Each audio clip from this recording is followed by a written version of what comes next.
I really like talking to this group because you guys always seem to be so well informed.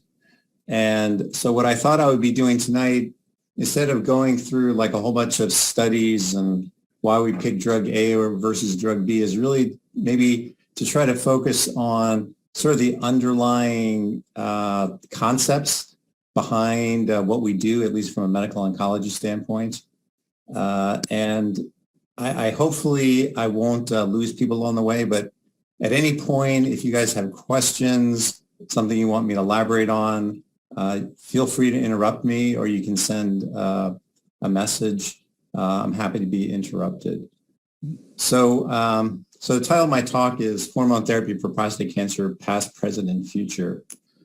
So I want to start off just giving a little bit of background about someone named Charles Huggins. This was his obituary, which came out actually right around the time I was finishing my fellowship in 1997. And he made an observation way back in 1941 that if you took men who had advanced prostate cancer and you remove testosterone from the system, mainly by removing the testicles, that you would get these very dramatic responses. And this was, at the time, incredible. And no one really understood exactly what was going on. This predated chemotherapy by a good 5 to 10 years. And so it was really this outstanding thing where prior to this, the only way to treat cancer was with surgery or with radiation. And here, even though it was surgery, the concept behind it was medically driven. And so that was really the foundation of testosterone and the manipulation of testosterone in prostate cancer, which continues, 80 years later, is still the backbone of what we do from a medical standpoint for prostate cancer. So from this initial observation, really a whole set of questions came. I'm not sure how to advance this. I guess it's under my control.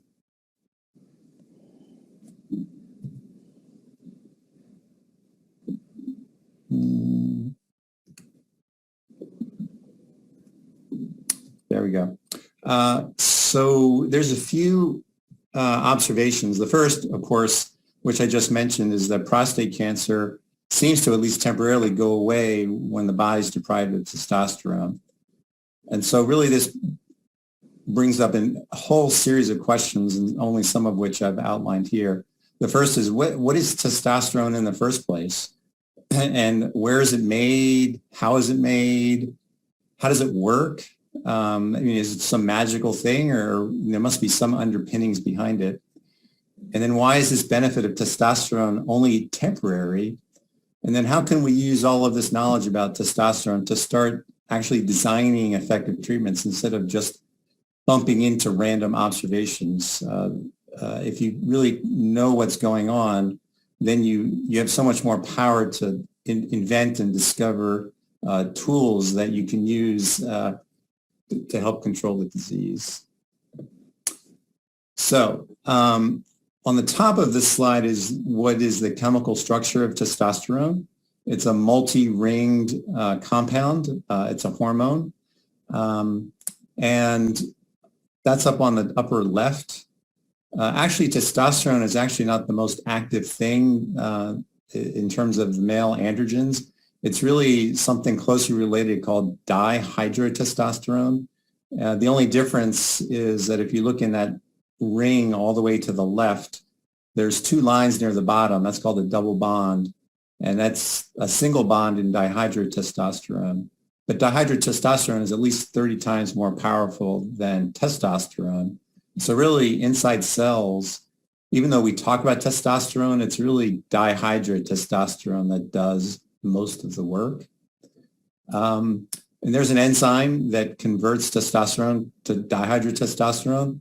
It's called 5-alpha reductase. Some people may have heard of it, some not. But there are some drugs that block that with some interesting effects. Many people probably have heard of finasteride. It's also called Proscar. and that helps shrink prostates down. The other drug that's also finasterone is something called Propecia, and that is a drug that you can use, men use, and by blocking dihydrotestosterone synthesis, you can help slow down or prevent male pattern baldness. So that's become a very popular drug, just as an aside. So just to show how powerful it is when you know this, these mechanisms, what you can do. In any case, about 90% of testosterone is made by the testis, which you see in the lower left, and about 10% is made by two organs. One's the adrenal gland, and the other depicted there is actually prostate cancer cells themselves. They often develop the ability to make their own testosterone, sort of to feed themselves. I won't go into how testosterone synthesis is controlled in the adrenal or the prostate cells, but it's very important to understand how testosterone is made by the testis. The testis typically will just sit there and not make any testosterone unless it's told to do so.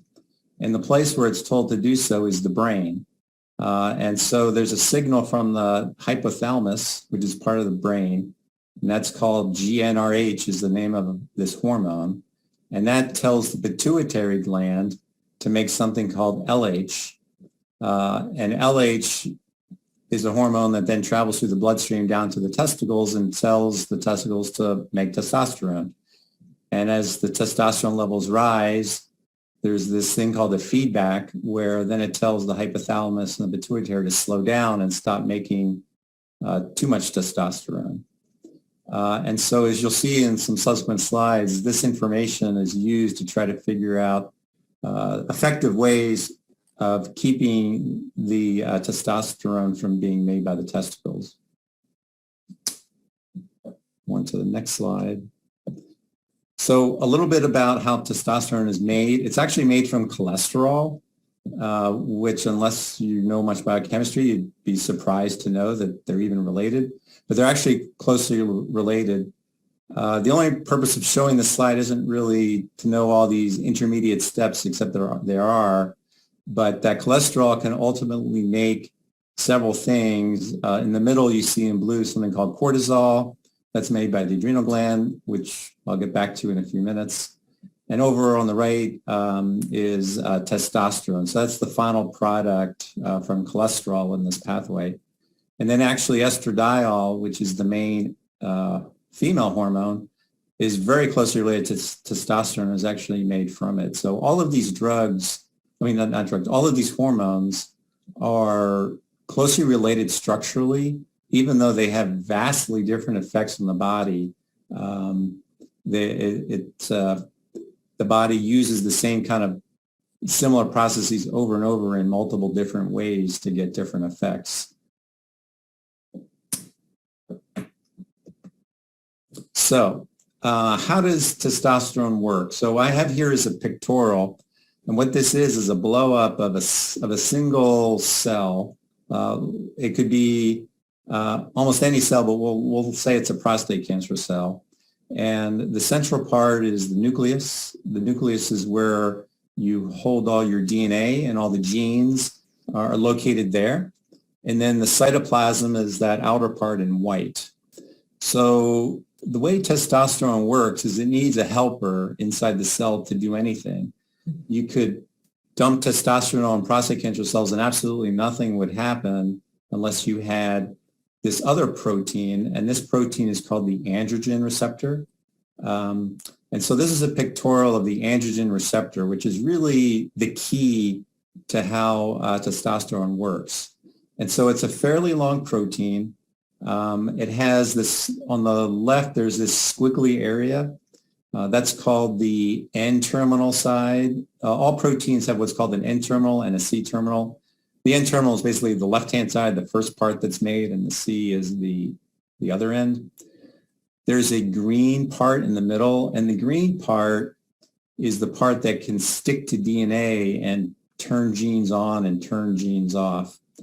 And then this big purple part is the part that testosterone or dihydrotestosterone will stick to. And when it sticks to this purple area, it changes the shape of the molecule so that a lot of things start to happen. When the shape of the molecule changes, it's called activated. And when it gets activated, two of these proteins come together to form a duet of two proteins. We call it a dimer. And then it only in the dimer form does it then travel to the nucleus. And when it gets to the nucleus, then it turns on certain genes and turns off certain genes. And that leads to cell growth and cell division. And so this whole process is really the key to how testosterone works. I guess any questions at this point? Things that don't make sense, or is everything pretty clear to people? I don't have any messages in the chat or questions. Okay. So this is just another pictorial adding just a couple other sort of features to this whole thing. On the left-hand side is pretty much exactly what I told you. You can see this T, which is peach colored, turns into DHT, which is the dihydrotestosterone, and that binds to the androgen receptor, which in this is depicted as green. Then they form this dimer, and then it goes to the nucleus and then turns certain genes on that are involved in growth and survival. And I'll get back to this later, but there's a whole other part that of the androgen receptor that can get turned on even if there's no testosterone around. And this was more recently known. And this is through a pathway called PI3 kinase pathway or AKT pathway. It wasn't really appreciated how important this was, but when we talk about sort of the future of hormone therapy, you'll see that this other pathway to turn on androgen receptor is also an important thing to know so that we can target other drugs as well. So really, it's not testosterone that's doing all the work. It's really the androgen receptor that's doing all the work. And testosterone is just a means by which you take this protein and turn it from the off position to the on position.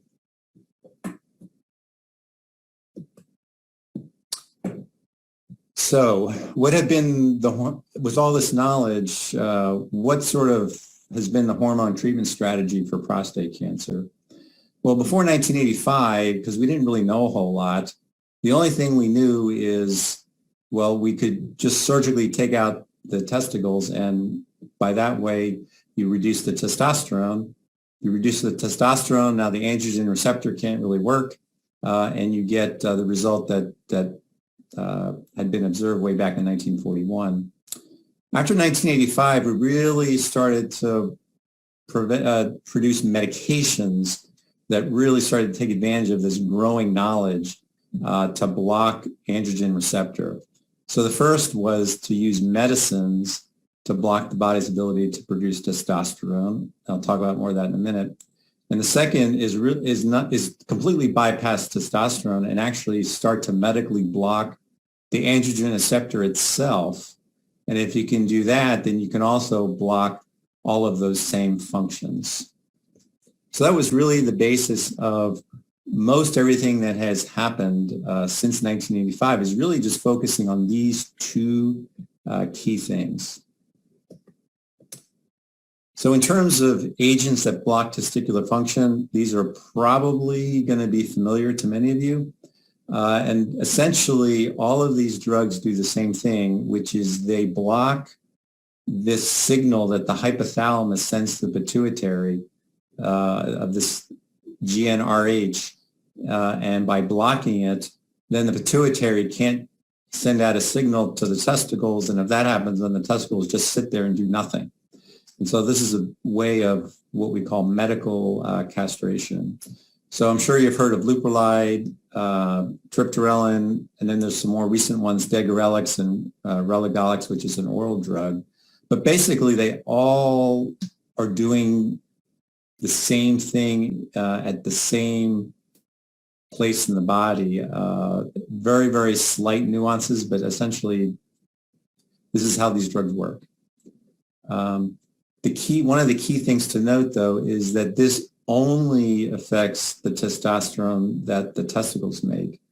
That little bit of testosterone that the adrenal glands make, as I said before, doesn't affect that one bit.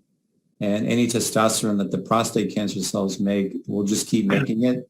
So obviously, this is only partially blocking testosterone.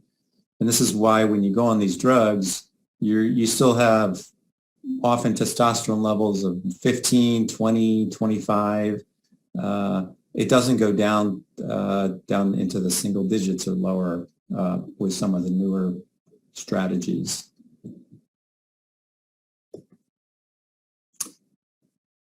Another means of blocking the testosterone from being made is completely not worrying about whether it's made in the testicles or not, but understanding that pathway I told you about where cholesterol gets converted to testosterone.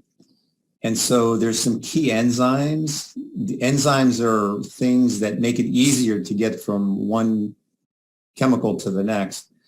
And usually the body can't make chemicals unless it has these enzymes to make it all happen. And so there's a key enzyme called CYP17. And there's a drug that's been developed that many of you probably heard of, and it's called abiraterone or Zytiga. And what it does is it blocks multiple places in the pathway. So now cholesterol can't make all those things that are after the blue circles.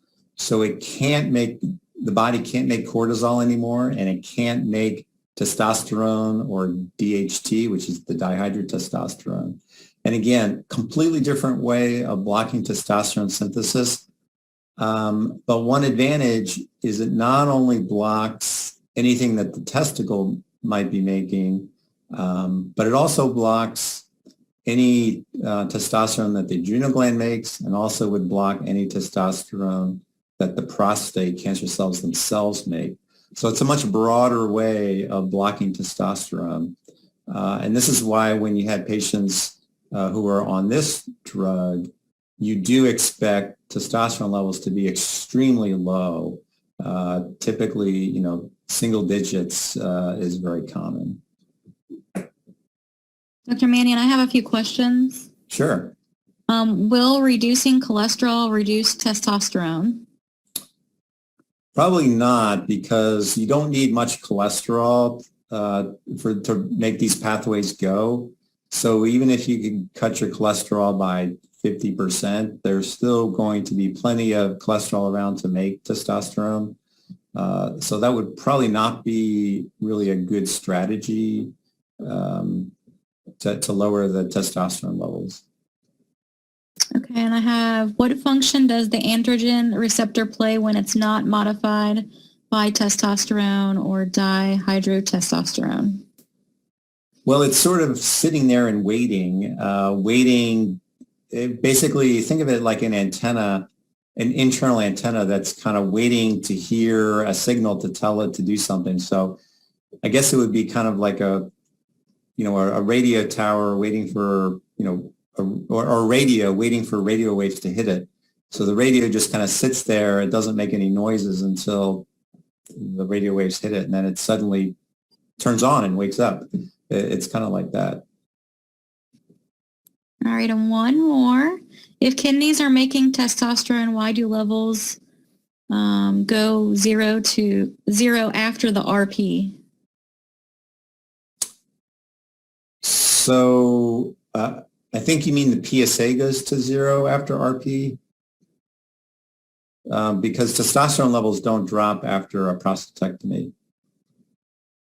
Unless I understood the question wrong.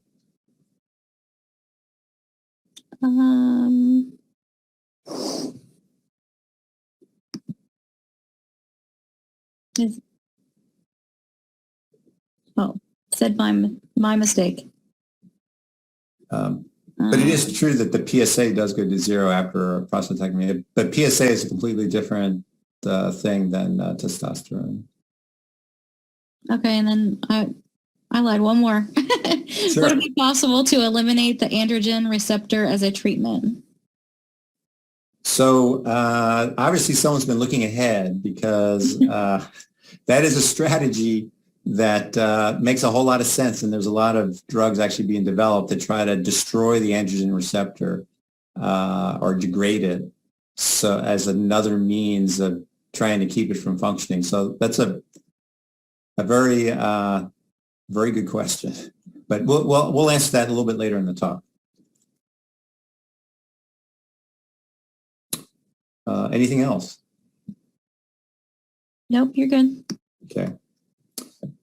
All right. So the second way, as I said, is to design drugs that don't really affect testosterone, but really start to try to work on somehow keeping the androgen receptor from doing what it's supposed to do. And so there's a whole family of androgen receptors that have been developed. There was a first generation, and these are what are considered older drugs at this point, flutamide, dichlutamide, although they're still used some today. And then second generation, which are used very commonly now, enzalutamide, apalutamide, darolutamide are the ones that are on the market. And so all of these do basically the same thing, which is block the androgen receptor from working. And so it does it at multiple levels. And so this is a pictorial on the left of just the example of enzalutamide, but essentially the same thing would be for apalutamide and darolutamide. So the first is that it does block or make it very difficult for testosterone to actually bind to the androgen receptor. Remember that purple part? And if you can't do that, then the androgen receptor won't get turned on. The second, even if it does get turned on, it does block or partially block the androgen receptor's ability to then move to the nucleus. And if it can't get to the nucleus, then it can't turn those genes on. And the third is that even if it gets into the nucleus and even if it sticks to the DNA, there's one other step that I didn't talk about, but there is a final step before it can then actually turn on genes. There's more proteins that come in and stick to the androgen receptor, and these are called coactivators, and this happens in the nucleus, and it blocks that. So it actually blocks it at 3 different levels. And so these drugs, of course, have become very, very popular, and they're used, at least in advanced prostate cancer, on a regular basis at this point. They all have slightly different side effects and slightly different features, but essentially they're all drugs that are in the same family that work in essentially the same manner. So in terms of the development of these drugs, most of this is really a modern phenomenon, and almost all of this work has really not hit the clinic until the last 10 or 15 years. Certainly Lupron, which is sort of the very first medical treatment for hormone-sensitive prostate cancer, that was developed in 1985, and we really didn't have anything until 2008, which basically was just a variation of the same thing. And so it really wasn't until 2011, with the approval of abiraterone, that we finally got beyond just simple blocking testosterone synthesis by the testicles. And that study showed, or that and a series of other studies showed, that you can control the cancer longer, you can live longer. Almost every endpoint that you look at, people do better when you do blocking both testicular synthesis and then just the testosterone synthesis itself by these other organs.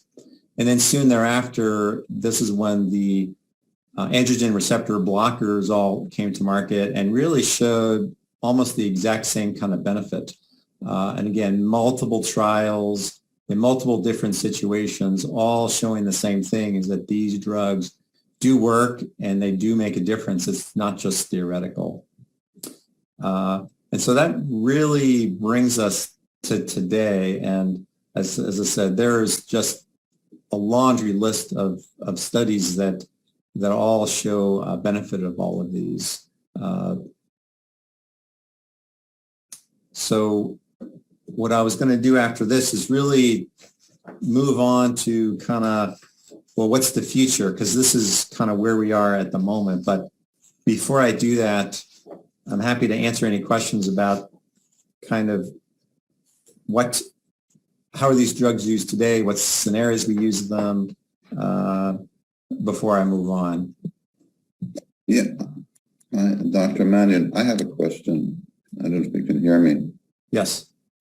Hi, this is Ethan Bouguet. First of all, thank you very much for being with us tonight. I'm sorry I was late entering. I had some internet problems.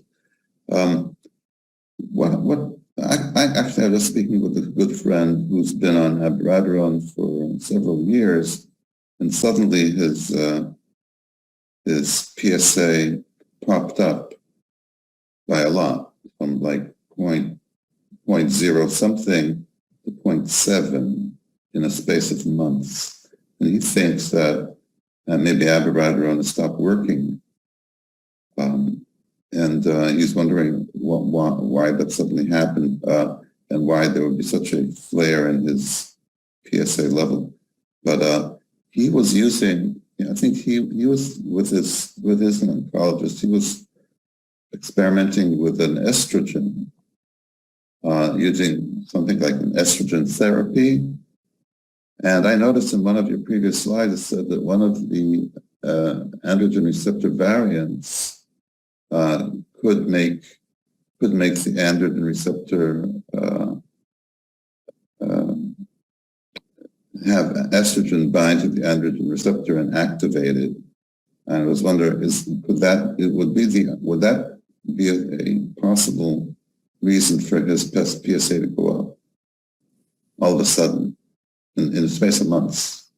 Yeah. So I was actually going to get to what's called, how do the prostate cancer cells become resistant to these current therapies? But I'll try to answer some of that. So there are multiple reasons why abiraterone may suddenly stop working. It's probably not because the testosterone levels suddenly start going up, like there's a change in how testosterone is made that bypasses the abiraterone blockage. But it's probably much more at the level of the androgen receptor, where something changes about the androgen receptor so that now it doesn't really need testosterone anymore, or some variation thereof. And so there's a whole host of things that can happen. One is that the cell can just start making much, much more of the androgen receptor, so that even tiny bits of testosterone are enough to turn it on. So that's called androgen receptor overexpression. So that's one method. A second possibility is, as you alluded to, sometimes the receptor changes its structure so that now things that normally don't turn it on, that are not too different from testosterone, for example, progesterone or cortisol or estrogen, which normally don't turn on the androgen receptor, now do, because the androgen receptor has a couple of mutations that now make it turned on by the different hormones. And so is it possible that the estrogen is driving it? Possibly. And then sometimes things can happen to the androgen receptor, again, which I'll talk a little bit more about in a minute, where the receptor gets turned on autonomously, where there's no more regulation. It's permanently stuck in the on position, no matter how much or how little hormones around. And that's another form of resistance. So it's a vigorous area of research, because if you can understand why resistance develops, then of course you can develop drugs to try to counteract that. But you first have to understand the problem. So those would be the things that would go through my mind in terms of the why. Why did abiraterone stop working? All right, thank you. I have a question. I'm currently taking abiraterone, which I started in 2017. It's a very expensive drug, but luckily I have Medicare. My PSA is maybe 2 or 3 times a year 0.01, and the other 9 or 10 times it's less than 0.01. There hasn't been any significant rise. Is there any reason why I would want to switch to enzalutamide or apalutamide or darolutamide?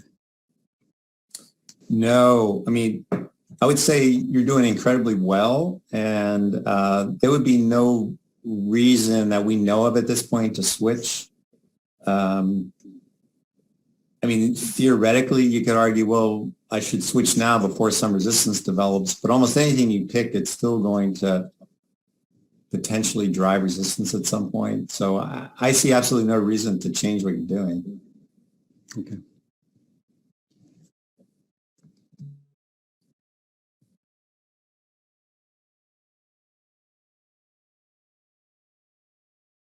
All right, great. So I'll move on.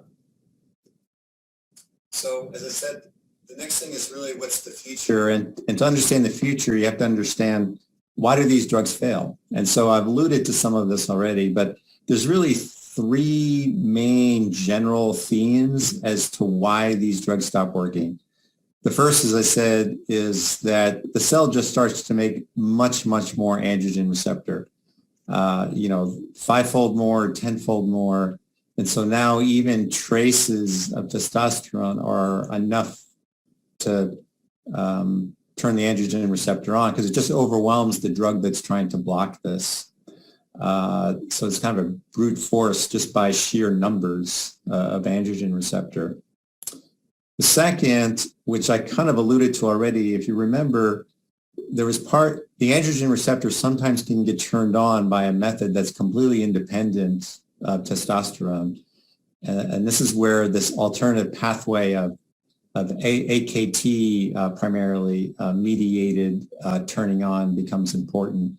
And we'll talk about it later when they talk about some of the studies that we're now doing to turn the androgen receptor off by this means. And finally, the androgen receptor itself can mutate, where its features just subtly change. So now things that normally wouldn't turn it on now are turning it on. So I gave you the example before of estrogen normally doesn't turn it on, but with some mutations it now does turn it on. There's cortisol, which is essential hormone that our adrenal glands make. Normally does not turn on the androgen receptor, but there's some forms where now it does turn it on. And then there's also been described mutations where, let's say if someone's on Casodex, or bicalutamide, which is a first-generation androgen receptor blocker, which normally keeps it from being activated, which now turns it on. And that's the basis of doing what's called like Casodex withdrawal, where you stop the drug. And sometimes just by stopping the drug, now the PSA goes back down, at least for a while. So, and there's over 600 different androgen receptor mutations that have been described. Now, some of them are very uncommon and some are more common, but these are ways that the receptor now gets around the normal inhibition. And on the next slide, I'm just going to talk about some of the more common ones. So these are specific mutations. And so the nomenclature on the left, what the nomenclature is there's a 1-letter character that describes what amino acid.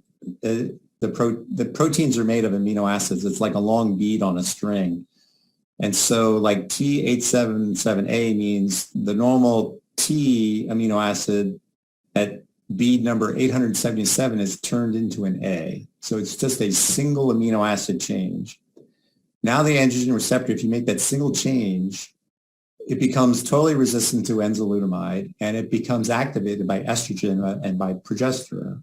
So you can see how that mutation can really just suddenly change things dramatically. There's an L701H, and now cortisol or cortisone now activates the androgen receptor. And then I really want to talk a little bit about the last two because these have gotten a lot of publicity. And this is the androgen receptor variant 7 and variant 567. And so if you remember that pictorial where there was this big purple part of the molecule, the big purple part where the testosterone binds to, well, in these mutations, imagine that same molecule, but the purple part is totally gone or almost totally gone. And so now there's no place for testosterone to even bind to, or any of the other hormones for that matter. And now this sort of truncated or partial androgen receptor, it's permanently turned on. And it just lives in the nucleus, and it's just turning on, and it's just making all these genes turn on, and there's no way to stop it. There's no way to turn it off. And so these are mutations that really predict complete resistance to hormone therapy. And so these are mutations that you really don't want to have, but they do exist. And V7, we can actually do blood tests now to detect that. We don't have one good one yet for V567. But these are just some of the more famous examples of mutations and why now our current therapies no longer work.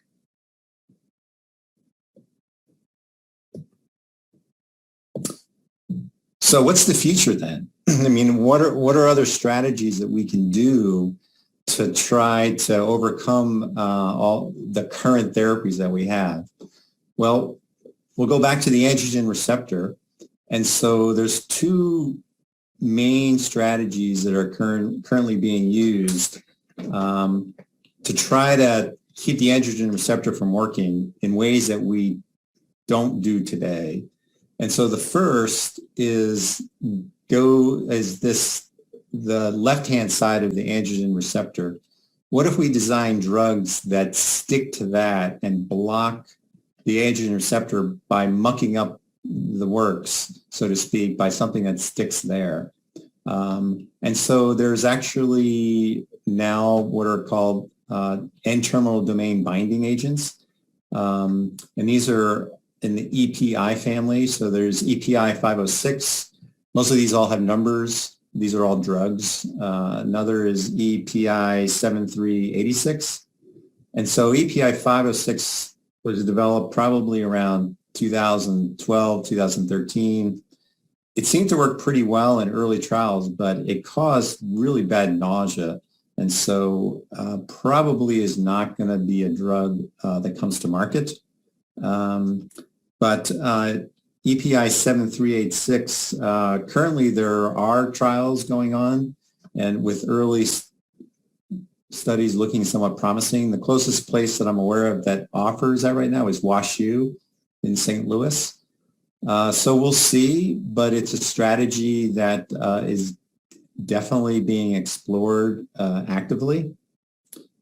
The second, which was already alluded to by one of the questions, was, is there a way to just take this androgen receptor and destroy it, have the body break it down? These are called androgen receptor degraders. And so there's been a lot of work in this area. And some of the examples here is galaterone. That's gotten to phase 2-3 trials. But so far, the data hasn't really gotten to the point where it's really good enough to get FDA approval. So right now, they're working on sort of second-generation drugs that are related to this compound. I'd say the one that's the most promising of these is this drug called ARV-110.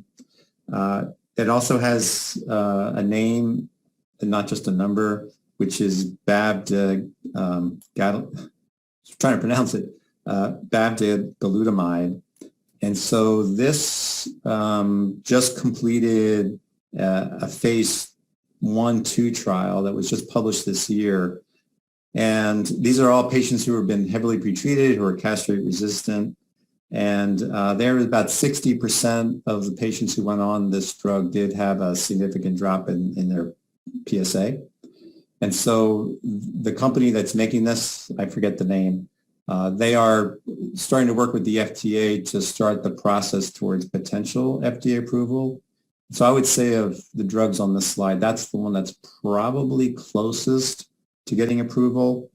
ARCC4, there's not a whole lot of data right now. And ACD 3514, again, phase 1 trials were a little bit disappointing, but there's other ones related to that AstraZeneca is continuing to work on. So I'd say, it's realistic that within the next 2 years, we might have our first AR degrader on the market, but we'll see. And again, that would be just another tool that we have as far as hormonal therapy. Dr. Mannion, I have a question. Sure. Is LU-177 one of these test drugs? No. So that's a completely different way of trying to kill cancer cells.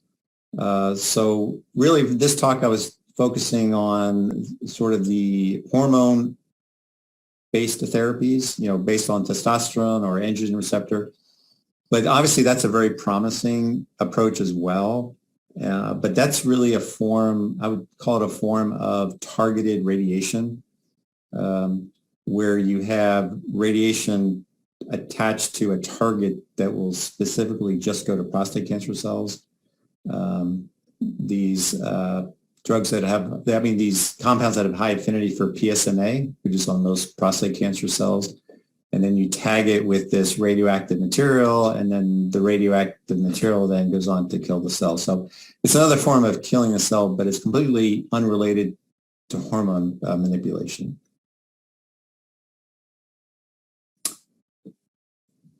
Let's see, other questions? What is Nubeqa, and why is it considered to be a second-generation hormone therapy? So Nubeqa is the darolutamide, which is one of those second generations. So the reason they call it second generation is it just binds to the androgen receptor much tighter than the first generation ones. And so they're just more powerful at blocking the androgen receptor than the first generation, the bicalutamide and the flutamides, which is why in the trials they seem to do a better job. But that's why they're called second generation.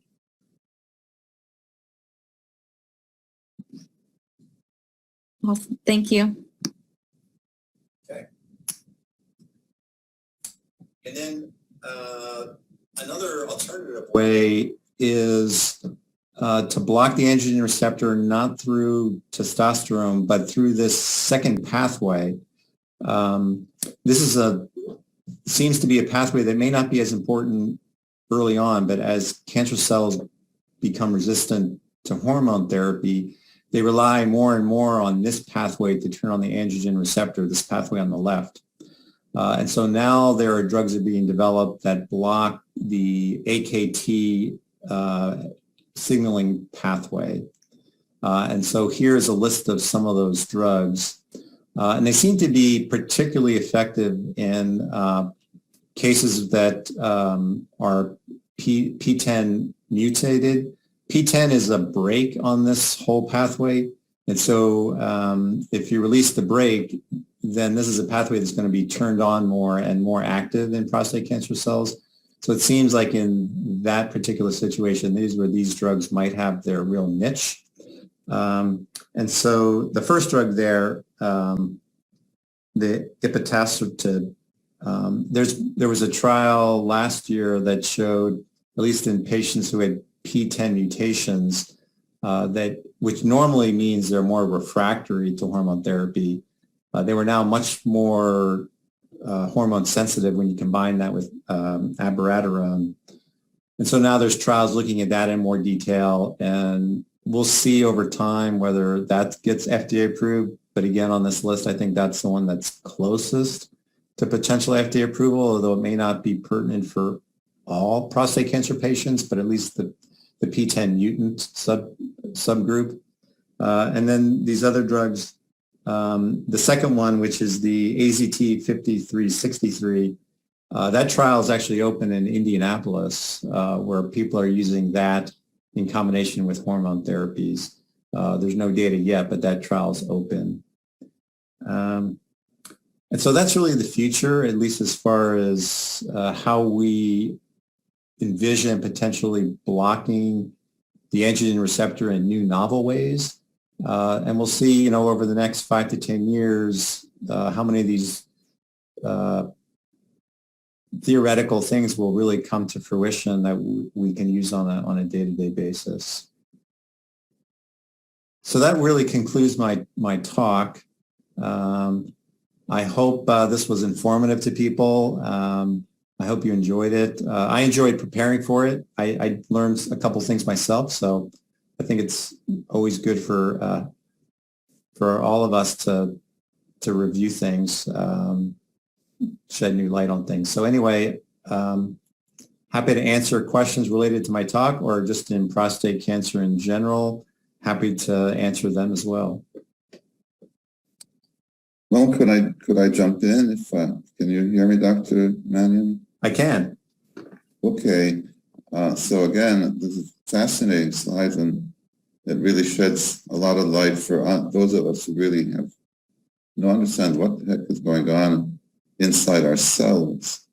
But I think the part of it that mystifies me as an engineer is to try to understand what, if we were to dive into the cytosol and see all these androgen receptors, how many of them are actually floating around in any given cell? Are there 10 of them, 100 of them, 1,000 of them? And why are there so many? And how many genes do they actually have to activate? How many of these guys actually have to go into the nucleus and latch on to DNA to make our normal cells function? So can you give us some kind of sense of the numbers? Yeah, so these are good questions and difficult questions to answer. So depending on the cell, obviously there's some cells that have very little or no androgen receptor and they don't really respond to testosterone. And there's some cells that have lots of the androgen receptor. And that's what makes cells different from one another, is that different things do different things to a cell depending on what's in the cell. So, if you're talking about a cell that's very sort of dependent on androgen receptor, it's probably high hundreds to low thousands of these in the cytosol. There has to be enough there to sense that there's testosterone in the environment. And so obviously not all of them are going to get turned on because there's not enough testosterone to turn all of them on, but all you need to do is turn a few of them on. I honestly don't know how many has to go to the nucleus to actually turn things on. I'd say that's not a well understood phenomenon. We don't know exactly testosterone binds to 1,000 androgen receptors, but how many of them actually finally get to the nucleus to do the final thing? There's probably things that happen along the way that these are simplified pictorials, not every single androgen receptor that gets turned on will make it to the nucleus, for example. So these are general phenomenon. And of course, we're always learning more and more all the time. You think you have it all down, and then you suddenly realize there's other components that you didn't consider. And so there's a lot of what's called positive regulation and negative regulation. And these pathways are usually much more complicated than these simple pictorials. But I think the themes are correct, because when you do the manipulations that predict certain results, you actually get those results. Right. Are the androgen receptors in all our cells or just prostate cells? They're in all cells that respond to testosterone. So they're certainly not unique to prostate cancer cells. So, for example, remember I told at the very beginning, the hair follicles that in the presence of dihydrotestosterone, men often will lose hair. If if the hair follicles are very responsive to dihydrotestosterone. So obviously the hair follicle cells have androgen receptor. During, sexual development, all of the things that change during puberty, those all have to have the androgen receptor so that they can carry out the function that testosterone is doing. So no, it's certainly not limited to prostate cancer.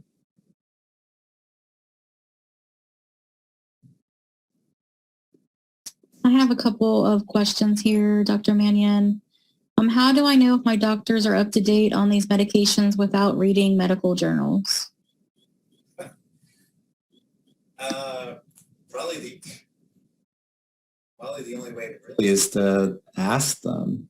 Have you heard of this, or have you read about this? I mean, the problem with medicine is not the problem. The fact of medicine is that at least in medical oncology, it's changing really fast.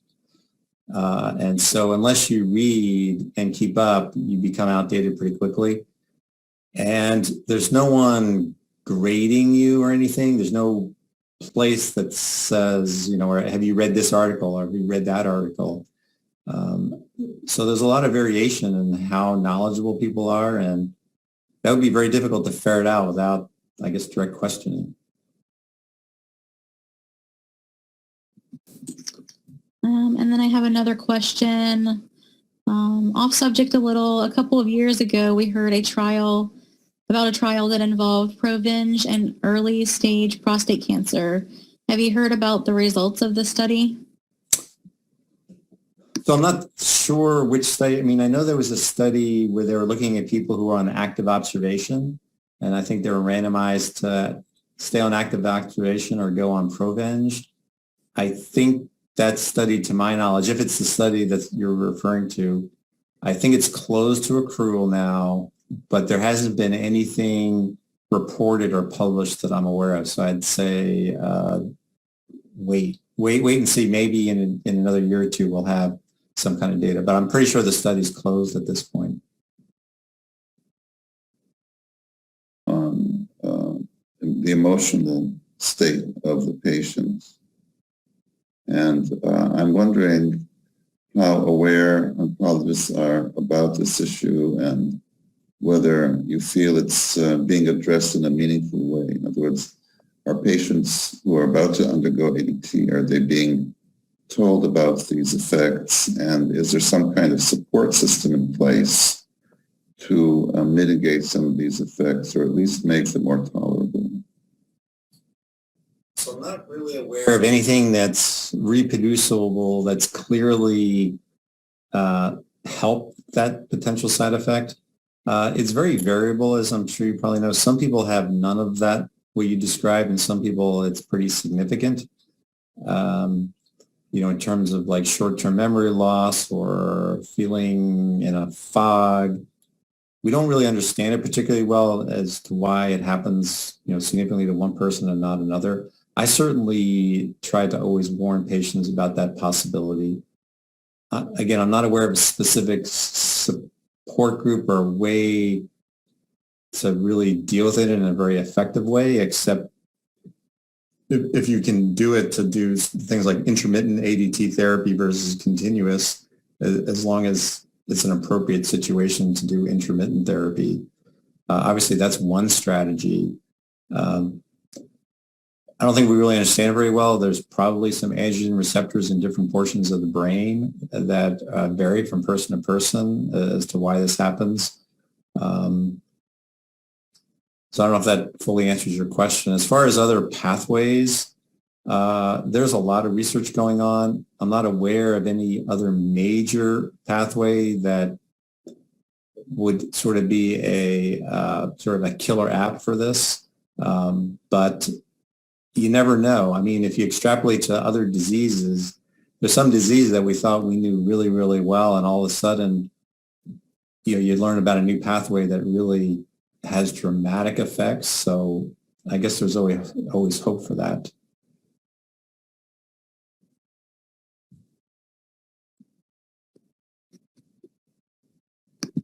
I have another question. Do genetics play a role, such as being the BRCA2 positive?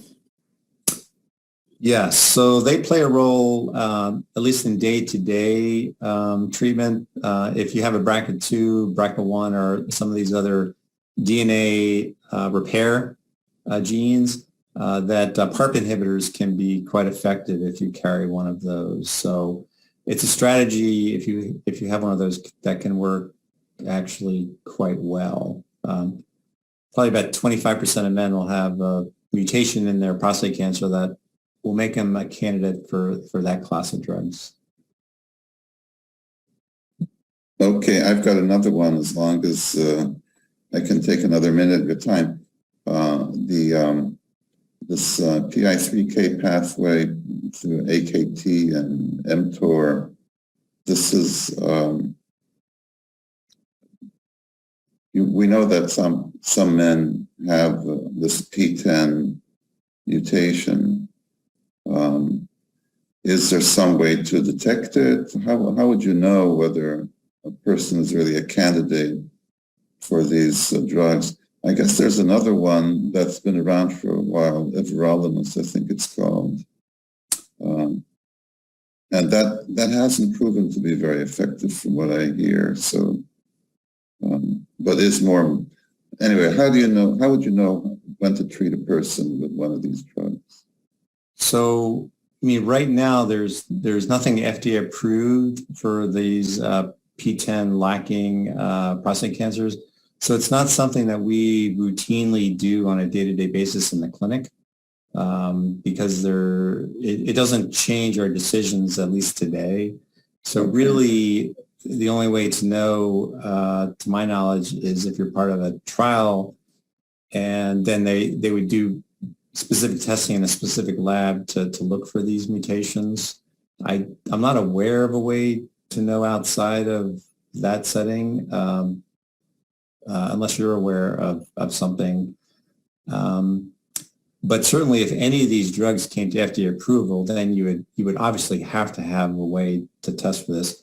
Yes, the everolimus, that's been on the market for quite a while. I'm trying to remember, I think it was first approved for renal cell, but it's also used in breast cancer.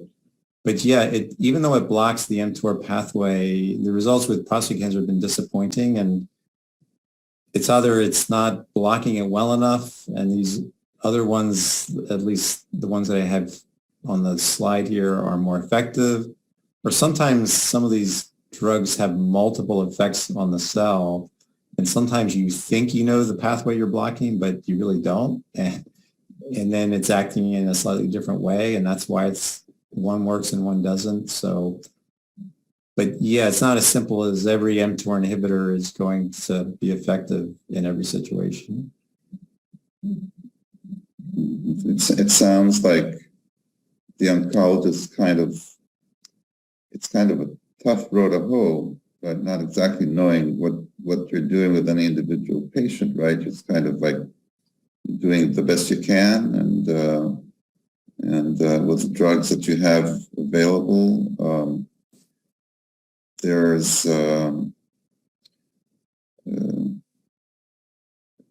so are there any tools you can use to really try to be more specific, be more patient specific, what they call like precision medicine, to try and guide these therapies a little bit better? Well, certainly the example of the PARP inhibitors, that's very much guided by precision medicine, and you do get a fairly black and white answer from that, whether it's worth trying that class of drugs. So I'd say that's where precision medicine in prostate cancer has actually worked pretty well. I'd say an area that I would like to see happen, but it's probably just too confusing because there's so many mutations, is, remember I told you all those point mutations in the androgen receptor that, you know, if you have this mutation, now it'll be resistant to enzalutamide, but it may not be resistant to darolutamide, for example. And so it would be nice if we had a panel of those that we could run clinically, like in the clinic. So we could say, oh, you know, Mr. Jones, I looked at your androgen receptor we think we know why you're resistant to enzalutamide, and this predicts that now the next best drug is going to be whatever. We don't have that, but it's not a stretch to think that we might not have that sometime soon. We probably wouldn't have it for all 600 mutations, but we might have it for, the top 5 or something. But again, we don't have that right today. But that would be something that I would envision we could get and would make a difference in our decision making. Okay. One last question about how all these things evolve, right? We're saying, okay, your cancer has been responsive to ADT for many years, and all of a sudden it's not. But it's not really it, right? So what happened? I'm trying to understand it. So I mean, when we're talking about probably billions of cells, right, in any given tumor, and so just a process of random selection. In other words, ADT has, or whatever therapy has killed off almost all of these cells, but a few of them survive just because by chance they've mutated in a way that allows them to survive. Is that basically how it works? It's not like this cancer is really smart. It's just a process. It's just a process. So you have to understand that all cancers, and prostate cancer included, the DNA is inherently unstable. And so a normal cell will be very, very good at reproducing its DNA and not making any mistakes. So the spontaneous mutation rate is very low. Whereas in a cancer cell, the spontaneous mutation rate is rather high. So if you were to sort of query the prostate cancer over time, you see the DNA is changing all the time. And so you can imagine that you have these cells that are in the milieu of, lack of testosterone. So of course, as all these mutations are happening, there's random mutations happening in the androgen receptor, most of which don't lead the cell anywhere, but you only need a couple of mutations that suddenly, I don't need testosterone anymore. And those are the cells that gradually become the dominant cell because they have a survival advantage, not because they're smart, just by chance. It's sort of evolution, but in a much more accelerated fashion. There you go. Okay. Thank you.